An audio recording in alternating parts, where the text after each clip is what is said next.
Staggers. I'm going to be presenting on Lorenz, Hart, and Richard Rodgers and their partnership in the musicals that they created. So we're going to start off with Lorenz Hart. His full name was Lorenz Milton Hart, and his nickname was Larry. He was born May 2nd in 1895 in New York, New York, and he actually attended Columbia University for a major in journalism, and that's where he actually met Richard Rodgers. And while he was at Columbia University, he translated German plays for the Schuberts. And ever since he was young, his dad was really cold with him and refused to talk to him mostly. He just kind of was off-putting. And he was also a closeted homosexual for all of his life. And he had acute dwarfism, so all of this kind of bundled up together led to his alcoholism that he had throughout his adult years. He died November 22nd, 1943 of pneumonia in New York, New York. And a fun fact of him is he was denied by the Army, kind of embarrassingly, in World War II because his height was under 5 foot. Alright. And then the next partner is Richard Charles Rodgers, and he was born June 28th in 1902 in Queens, New York. He started learning piano at age 6 because he grew up in a theater-loving home. His parents brought home musicals that they used to see, or not musicals, but piano pieces from old parts of that. And then his grandparents loved the opera, and he actually chose his career of musical theater at age 15. And he was accepted into Columbia University at 16, which is very high and prestigious. And he was one of 14 to win 4 major entertainment awards, which was the Tonys, the Emmys, the Grammys, and the Oscars. And he actually beat jaw cancer in 1955 and a laryngectomy in 1974 before he ended up dying December 30th, 1979 in New York, New York. And he had a theater dedicated to him on 46th Street, which was a very high honor for everybody. And a fun fact to him was he actually met Oscar Hammerstein II before he met Hart in Columbia University, but he actually worked with Hart first. Some background between the two. Hart was actually 7 years older than Richard Rodgers. Hart was 23 at the time that he met Richard Rodgers, because Richard Rodgers was 16. And their first full score together was the Garrick Gaieties in 1925. But they started working as early as 1919 until the early 1930s, and then they ended up moving to Hollywood to write for film. And Lover and Isn't It Romantic are two famous songs from them from film, and they actually returned to Broadway in 1935 with the musical Jumbo, which was not very popular as their other musicals. And together they wrote over 28 musicals and over 500 songs. So the first successful score, the Garrick Gaieties, was 1925, and Manhattan and Mountain Greenery are two famous songs from the Garrick Gaieties. And so I'm going to show you guys a video of Alan Gold and Ruth Tester performing Manhattan in 1929.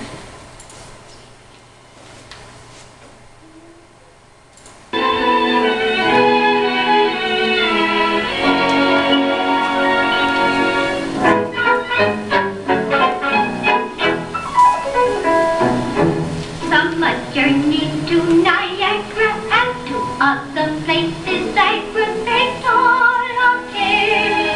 We'll save our fares. I'm from cozy little Flossin, what is known as Old Manhattan.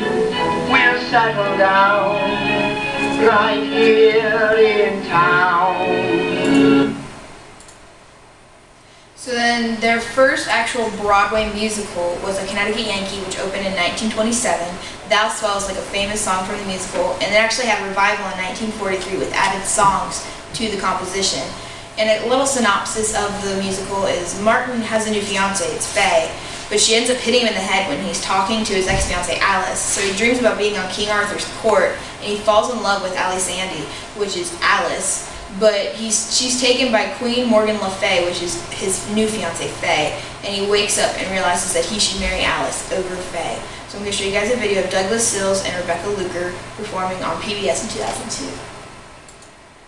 As in a smelter, I with my helmet, Sandy, you're just dandy for just this here lad. You're such a fistful, my eyes are mistful. Are you too wistful to care to say? You care to say, come near, lad. You are so graceful, have you wings? You have a face full of nice things. You have no speaking voice, dear, with every word it sings. then when they finally returned to Broadway, they opened up with On Your Toes in 1936, which is like a very popular one for them, and actually came out on film in 1939. And two of the famous songs are There's a Small Hotel and Glad to Be Unhappy.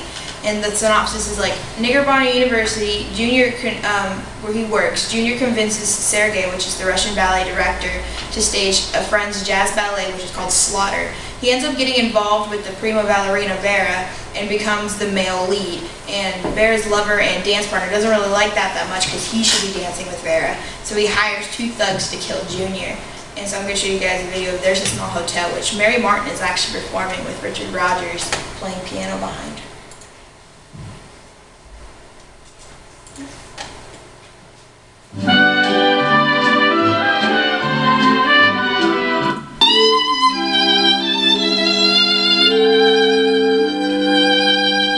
I'd like to get away, Junior, someplace alone with you. It could be all so gay, Junior. You need a laugh or two. A certain place I know, Junior, where funny people can have fun. That's where we two will go, darling. Before you can count up 1, 2, 3, 4, then. So then their next hit on Broadway was Babes in Arms, which came out in 1937, and then it hit film also in 1939, so it was like a big film year for Rodgers and Hart. And so Johnny One Note, My Funny Valentine, and The Lady is a Tramp are all famous songs from Babes in Arms. So like you can start to get the feel for Rodgers and Hart and like their kind of style, which was more like, I want to say like jazzy kind of, because it was during that time. And so a synopsis of it is group of teens are left alone after their parents hit the summer vaudeville lifestyle, and so sheriff of the town will send them to work unless they put on a show. So they do, and it ends up becoming like a big hit. And a wealthy Southerner financier actually like hits them up and like wants to like push them further. But the only problem is he wants the two black kids to leave the group. So like everyone's furious and like you're kind of following that whole plot. And so I'm going to show you guys My Funny Valentine, which is Judy Blazer and the New Jersey Symphonic Orchestra.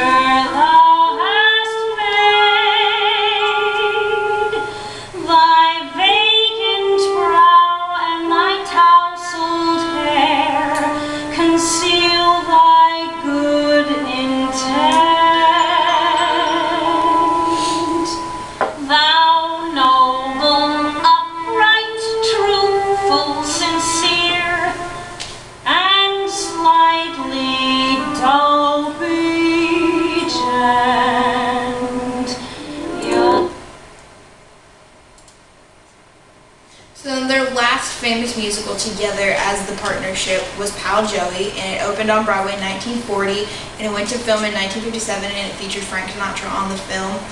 Bewitched, Bothered, and Bewildered, and I Could Write a Book are famous songs from the musical. And it actually was the first musical to really show the protagonist as the antagonist. He was like the villain of the whole musical, and he didn't really like grow to discover himself and like do things for good. He only did it for himself. And so a synopsis is Joey gets to MC a gig at Mike's club, and he quickly gets a girlfriend, Linda, but he ends up in an affair with a wealthy married woman, Vera. So Vera kind of helps Joey like own his own nightclub, and he ends up getting in trouble with like this agent who's very crooked, and he tries to blackmail Vera to get him to help her, or to get her to help him, I should say. And so Linda warns Vera of what's going to happen, and Vera and the commissioner end up like sending Joey out of town. So I'm going to show you guys, I Could Write a Book from the film of Pal Joey, and Frank Sinatra and Kim Novak are actually listening.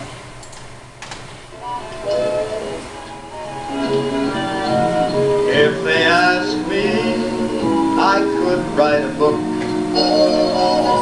about the way you walk and whisper and look.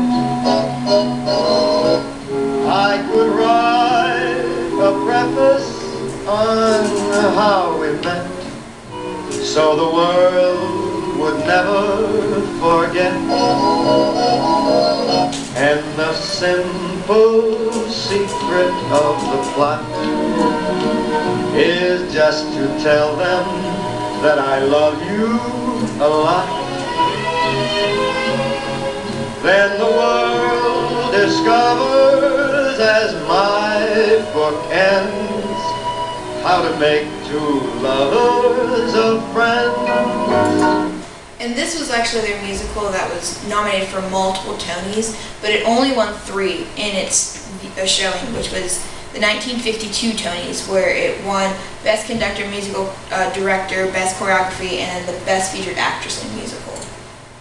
So their downfall. Opening night of the 1943 revival of A Connecticut Yankee, Hart showed up in like a drunken stupor without a ticket, and he like crashed opening night, and like they had to kick him out into the streets, and that's where he didn't have a coat or anything, it was cold, so he actually developed pneumonia from that, and that's when he died a few days later.